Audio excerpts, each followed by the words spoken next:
సమాజానికి సత్యం ఎలుగెత్తి చెప్పడానికి మేము సిద్ధమవుతున్నాం. త్వరలో రెడీగా ఉంది. సత్యం అంటే ఏంటో మేము చెప్తాం. సత్యం అంటే ఎలా ఉంటుందో చెప్తాం. ఇప్పటివరకు తుప్పట్టిన ఈ సమాజానికి, ఇప్పటి వరకు ఇష్టానుసారమైన బోధల్లో చెలరేగుతున్న ఈ సమాజానికి బైబిల్ అంటే ఇలా ఉంటుంది, దేవుడు అంటే ఇలా ఉంటాడు, ఆదిమ సంఘం ఇలా ఉంది, నైతిక విలువలతో సంఘాలను అపోస్తలు కట్టారని చెప్పడం సిద్ధమవుతున్నాం. రెడీగా ఉంది. జాగ్రత్తలు టెన్షన్ పడిపోకండి. మళ్ళీ చెప్తున్నాను, టెన్షన్ పడిపోకండి.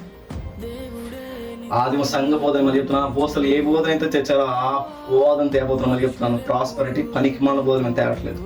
రెడీగా ఉండండి. ఎవరు ప్రాంతాల్లో ఉన్నారు, రెడీగా ఉండండి. చెప్తున్నాం అలాగే.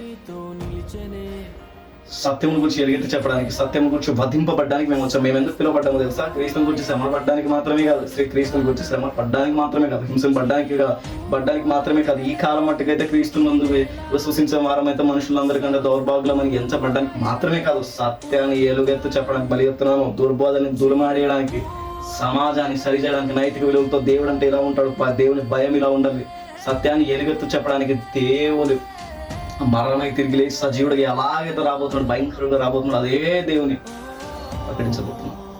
ఇలా అయితే ఉండవు మా బోధన. మళ్ళీ చెప్తున్నాను, మీరైతే మా బోధన ఉండవు, మీరైతే మా పద్ధతులు ఉండవు, మా డాక్టర్లు అసలు ఉండవు.